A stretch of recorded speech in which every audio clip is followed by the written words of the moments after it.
Hello दोस्तों, मैं हूँ रुबैया मलिक और आप लोग सुन रहे हैं कहीं इश्क ना हो जाए। इस कहानी में आगे क्या होने वाला है, आइए सुनते हैं। दिव्या और अनुज की खुसुर पुसुर देखकर देव को लगता है कि दिव्या भी ये शादी नहीं करना चाहती है।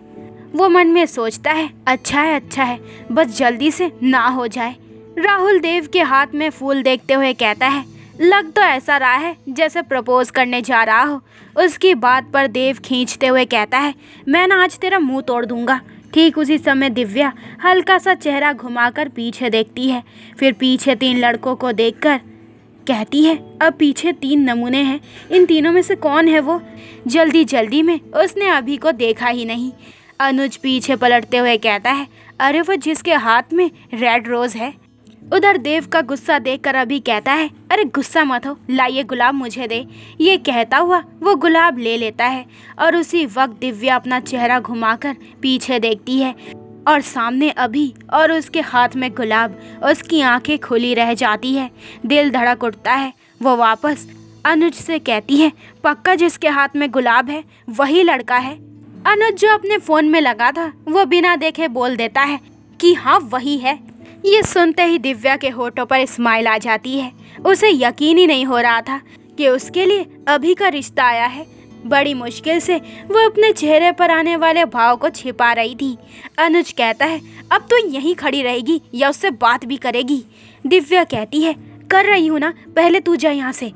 उधर राहुल की बातों से देव को भी गुस्सा आ जाता है, तो अभी की तरफ देखकर वो कहता है, पहले तो इसे भगा यहाँ से, वरना आज इसका खून हो जाएगा मेरे हाथों से। अभी राहुल को वहाँ से जाने का इशारा करता है। अनुज खींचते हुए कहता है, अच्छा बच्चू, घर पर तो बोल रही थी कि मेरे साथ ही रहना है, और अब? दिव्या उसकी तरफ घूर कर देखती है। अनुज कहता है, ओके जा रहा हूँ। राहुल तो पहले ही चला गया था। अनुज जाते जाते अभी से कहता है, आइए हम चलते हैं, पर बीच में ही देव कहता है, नहीं प्लीज़, इसे मेरे साथ ही रहने दो। उसकी शक्ल देखकर ही लग रहा था कि वो कितना नर्वस है। उसे देखकर अनुज को मन ही मन हंसी आ जाती है और वो वहाँ से चला जाता है। दिव्या अब भी उन दोनों की तरफ पीठ करके खड़ी थी। देव को कुछ समझ नहीं आ रहा था कि क्या बातें करे उससे। अभी कहता है, अब खड़ा रहेगा या जाकर बात भी करेगा? देव कहता है, क्यों कुएं में कूदने को कह रहा है यार? एक काम कर, मेरी जगह तू बात कर जाकर और बोल दे कि मुझे शादी नहीं करनी है। अभी कहता है, पागल हो गया है तू? मैं क्या बात करूँगा, तेरी शादी तू मना कर। देव कहता है, बस यही दोस्ती है तेरी?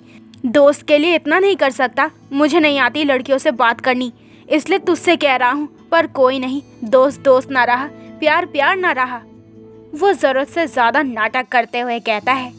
अभी कहता है, चल नौटंकी बंद कर, जा रहा हूँ, पर क्या बोलूँ ये तो बता। देव कहता है, यार जो मर्जी बोल, पर इस बंधन के लिए ना करवा। अभी मन में कहता है, कहाँ फंसा दिया इसने। खैर वो दिव्या की तरफ बढ़ जाता है। दिव्या भी बेसब्री से उसका इंतज़ार कर रही थी। अभी कहता है, एक्सक्यूज़ मी। अभी की आवाज़ जैसे ही उसके कानों से टकराती है तो धड़कनें और भी बढ़ जाती है उसकी। वो अनजान बनते हुए पलटती है। अभी जैसे दिव्या को देखता है तो हैरानी से कहता है, आप?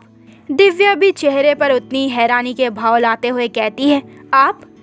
अभी हैरानी से कहता है, मुझे लगा नहीं था कि आप यहाँ होंगी। दिव्या कहती है, सच में मैंने भी नहीं सोचा था कि आप यहाँ मिल जाओगे। अभी मन में कहता है, ओ ये अच्छा हुआ कि मैं इसे जानता हूँ। अब आराम से मैं इसे बता सकता हूँ कि देव उससे शादी नहीं करना चाहता। पर 1 मिनट पहले मैं इसकी राय तो जान लूँ, हो सकता है ये भी मना ही करना चाहती हो। देव अभी को देखकर मन में कहता है, अरे इतनी क्या बातें कर रहा है, बस मना करके आ जा। अभी को ये था कि दिव्या को ये तो पता होगा कि उसकी शादी की बात देव से चल रही है। वो सीधा सवाल उससे करता है, आपका क्या विचार है शादी को लेकर? दिव्या के चेहरे की रंगत बढ़ जाती है और वो कहती है, जी वो मैं। उसे समझ नहीं आ रहा था। वो बिना सोचे समझे बोल देती है कि जी जो आपका विचार है वही मेरा विचार है। अभी मन में कहता है, परफेक्ट, मतलब ये भी शादी करना नहीं चाहती। दिव्या की नज़र अभी के हाथ में पकड़े हुए गुलाब पर जाती है। वो शर्माते हुए कहती है, ये आपके हाथ में गुलाब? अभी को कुछ समझ नहीं आता। वो एकदम से कहता है, आप ही के लिए है। वो फूल उसकी तरफ बढ़ाते हुए कहता है। दिव्या के चेहरे की चमक और भी बढ़ जाती है। उधर मंदिर में देव की दादी मन ही मन परेशान हो रही थी कि देव उस लड़की से कुछ उल्टा पुल्टा ना कह दे। इस शादी से बचने के लिए वो एकदम से बोलती है, अब हमें बच्चों के पास चलना चाहिए, काफ़ी टाइम हो गया है। नहीं, सब जने उनकी हाँ में हाँ मिलाते हुए कहते हैं, जी आप सही कह रही हैं। इससे पहले कि अभी दिव्या को देव के बारे में बताता, उससे पहले ही देव की माँ की आवाज़ उसके कानों में पड़ती है। देव बेटा। अभी भी पीछे मुड़कर देखता है। दिव्या मन में कहती है, तो इनका नाम देव है। इतने में सब लोग वहीं पे आ जाते हैं। देव की दादी को भी दिव्या अच्छी लगी थी और देव की माँ तो खुशी से फूले ही नहीं समा रही थी। अभी धीरे से जाकर देव की साइड में खड़ा हो जाता है। देव की माँ कहती है, मिल लिए बच्चों एक दूसरे से। दिव्या अपनी गर्दन झुका लेती है। देव उसे देखकर अभी से कहता है, ये इतना क्यों शर्मा रही है? तूने बोल दिया है ना मना करने के लिए। अभी कहता है, अबे वो खुद ही मना करने वाली है, इसलिए तो शर्मा रही है इतना। देव की दादी देव की मर्जी पूछे बिना ही कहती है, देखिए हमें तो आपकी बेटी बहुत पसंद है, हमारी तरफ से तो हाँ है, बाकी आप एक बार दिव्या से पूछ लीजिए। ये सुनते ही देव मन में कहता है, कम से कम एक बार मुझसे तो पूछ लेते दादी माँ। गायत्री जी कहती है, जी हम घर आकर बात करते हैं, फिर आपको बता। पर अर्जुन बीच में ही कहता है, एक मिनट माँ, हम सब क्या बातें करेंगे, फैसला तो दिव्या को लेना है, जो कि उसने ले भी लिया होगा। क्यों दिव्या, बच्चे जो भी बात है हमें बोल दो। देव की माँ कहती है, बिल्कुल ठीक कह रहे हैं भाई साहब, बोलो बच्चे। देव का दिल जोरों से धड़क रहा था और दिव्या का भी। अनिका दिव्या के पास जाकर कहती है, बोलो बेटा, पसंद है तुम्हें? दिव्या अपनी पलकें झुकाते हुए कहती है, जी पसंद है। ये फुटा बम देव और अभी दोनों पर। देव बहुत गुस्से से अभी को देखता है, बदले में अभी अपनी गर्दन झुका लेता है। ठीक उसी वक्त दिव्या अपनी नज़रें उठाकर अभी की तरफ देखती है और उसकी झुकी गर्दन देखकर उसे लगता है कि वो बड़ों के सामने शर्मा रहा है। जहां देव की फैमिली दिव्या की हाँ में खुश थी, पर सिंघानिया परिवार उसकी हाँ से हैरान था कि सुबह तक जो लड़की नाना की रट लगाए हुए थी, अब ऐसा भी क्या हुआ जो उसने एकदम से हाँ कर दी। और अनुज, उसे तो यकीन ही नहीं हो रहा था। वो धीरे से दिव्या के कान में कहता है, अभी थोड़ी देर पहले तो मना कर रही थी तू। दिव्या कहती है, हाँ मना कर रही थी, पर अब वो मुझे पसंद है। अब सब उसकी पसंद के सामने क्या बोलते। दिव्या की पसंद मतलब सबकी पसंद, और फिर देव और उसका परिवार सबको पसंद आया था। देव की माँ आगे बढ़कर दिव्या के माथे को किस करती है और देव की दादी भी आगे आती है और उसके हाथ में शगुन के नाम का एक चांदी का सिक्का रख देती है। गायत्री जी दिव्या को उनके पैर छूने का इशारा करती है। देव की दादी की नज़र देव के उतरे हुए चेहरे पर जाती है, जिसे देखकर वो मन में कहती है, अब आया ऊँट पहाड़ के नीचे। देव मन ही मन अभी को कोस रहा था, कमीने, पता नहीं क्या बोला है इसने इस लड़की को, जो सीधा शादी के लिए रेडी हो गई। कमीने, कीड़े पड़ेंगे तुझे, तू अकेला मिल, छोड़ूंगा नहीं तुझे। देव के पापा कहते हैं, ये तो बड़ी खुशी की बात है कि दोनों बच्चों ने एक दूसरे को पसंद कर लिया। गौरव कहता है, जी सच में बहुत खुशी की बात है। देव की दादी कहती है, देखिए हम अपनी बेटी को जल्द से जल्द अपने घर ले जाना चाहते हैं, इसलिए पंडित जी से शादी और सगाई की तारीखें पूछ कर ही जाएंगे। दिव्या धीरे से कहती है, पर अभी तो मैं अपना कोर्स कर रही हूँ। देव की माँ कहती है, कोई बात नहीं बेटा, तुम्हें करना है करो, शादी के बाद भी हमारी तरफ से कोई मनाही नहीं है। देव के तो सब कुछ सर के ऊपर से जा रहा था। उसे इस वक्त बहुत ज़्यादा गुस्सा आ रहा था। वो अभी के पेट में अपनी कोहनी मारते हुए कहता है, अब सारा दिन यहीं खड़ा रहेगा क्या? अभी कहता है, दादी माँ वो हमारी एक ज़रूरी मीटिंग है तो। अर्जुन कहता है, हाँ हाँ क्यों नहीं, काम भी देखना है, बाकी तो हम बड़ों ने मिलकर तय करना है, तुम जाओ। अनुज तुम भी दिव्या को लेकर घर जाओ। अब अभी का देव की दादी माँ को दादी माँ कहना, दिव्या तो यही समझेगी ना कि यही इनका पोता है। देव अभी को लगभग खींचते हुए वहाँ से ले जाता है। दिव्या उसे देखकर मन में कहती है, पता नहीं साथ में ये सड़ू सा लड़का कौन था जो बिल्कुल खुश नहीं लग रहा था। पता नहीं कहाँ कहाँ से आ जाते हैं ऐसे सड़े हुए लोग। खैर अनुज भी उसे लेकर उनके पीछे ही चल देता है। देव बाहर जाते ही बरस पड़ता है अभी पर।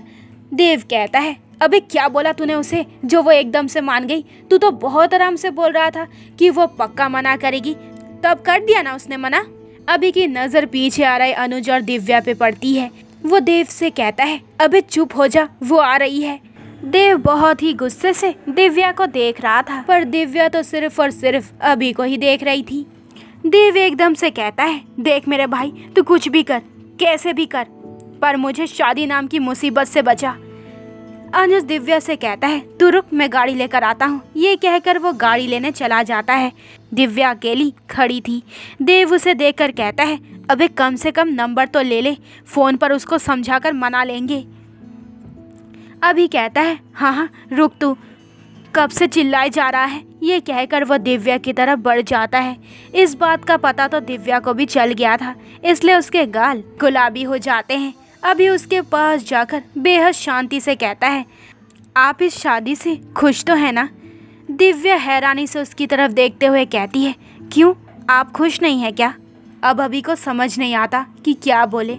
वो मन में कहता है, अगर ना कहूँगा तो क्या सोचेगी मेरे बारे में, कि कैसा दोस्त है ये जो अपने दोस्त की शादी से खुश नहीं है। वो तुरंत बोलता है, नहीं नहीं, मैं तो बहुत खुश हूँ। ये सुनते ही दिव्या के चेहरे की रंगत बढ़ जाती है। अभी कहता है, अच्छा बुरा ना माने तो क्या मैं आपका नंबर ले सकता हूँ? वो आपसे बात करनी थी। तो वो बहुत ज़्यादा घबराते हुए कहता है। दिव्या कहती है, रिलैक्स, आप तो कुछ ज़्यादा ही घबरा रहे हैं। लाइए अपना नंबर दीजिए, मैं सेव कर लेती हूँ और आपको कॉल भी कर लेती हूँ। कुछ सेकंड में ही वो दोनों अपना एक्सचेंज करते हैं। इतने में अनुज भी गाड़ी लेकर आ जाता है। दिव्या गाड़ी में बैठकर घर के लिए निकल जाती है। अभी देव के पास आकर कहता है, ये ले। देव कहता है, मैं क्या लूँ, तू ही बात करेगा उससे और कैसे भी करके ये शादी कैंसिल करवा, बस। बहुत ज़्यादा गुस्से से वो बोलता है, फिर गाड़ी में बैठ जाता है। अभी भी जल्दी से उसके साथ बैठ जाता है। उसके बाद दोनों ऑफिस के लिए निकल जाते हैं। उधर खुशी जब ऑफिस पहुंचती है तो देखती है कि आज देव के पापा नहीं आए, अभी भी नहीं आया। देव तो चलो आता ही लेट है। ये सब सोचते हुए वो अपने कैबिन में जाकर अपना काम करने लगती है। कुछ ही देर में देव की गाड़ी ऑफिस के सामने जाकर रुकती है। वो गाड़ी में से उतरता है और सीधा अंदर जाता है। उसका चेहरा देखकर ही सब समझ जाते हैं कि वो आज कितने गुस्से में है। देव अपने कैबिन में जाते हुए फिर उनको देखकर कहता है, मेरे लिए कॉफ़ी भेजो तुरंत। बेचारा राहुल तो पहले से ही वहाँ से भाग गया था, अभी भी उसके पीछे जाता है। देव उसे देखकर कहता है, बस देख लिया अपनी लापरवाही का नतीजा। तब तो तुम दोनों बहुत बोल रहे थे कि अभी कौन सी लड़की मिल जाएगी। उस राहुल की तो ऐसी काली जुबान है कि अगले ही दिन लड़की भी मिल गई। फिर बोला, अरे कौन सा वो लड़की तुझे हाँ ही कहेगी, ये बोला था ना तुम दोनों ने। अभी चुपचाप उसकी डांट खा रहा था और वो कर भी क्या सकता था। देव आके कहता है, अब बोलती बंद क्यों हो गई तेरी, और कहाँ गया वो राहुल? उसे तो छोड़ूंगा नहीं मैं, बस एक बार वो मेरे हाथ आ जाए। अब तू खड़ा ही रहेगा मेरे बाप, या उस लड़की को फ़ोन भी करेगा? क्या नाम है उसका? अभी धीरे से कहता है, दिव्या। देव कहता है, हाँ दिव्या जो भी है उसका नाम, उसे फ़ोन कर। अभी कहता है, अरे पागल हो गया है क्या तू?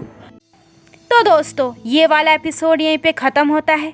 अगले एपिसोड में जानेंगे कि इस कहानी में आगे क्या होने वाला है।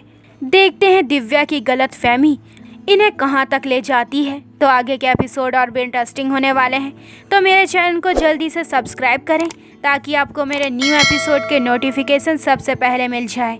लाइक शेयर करें और कमेंट करके मुझे ज़रूर बताएं कि आप लोगों को ये स्टोरी कैसी लग रही है। अपना ख्याल रखें। बाय दोस्तों।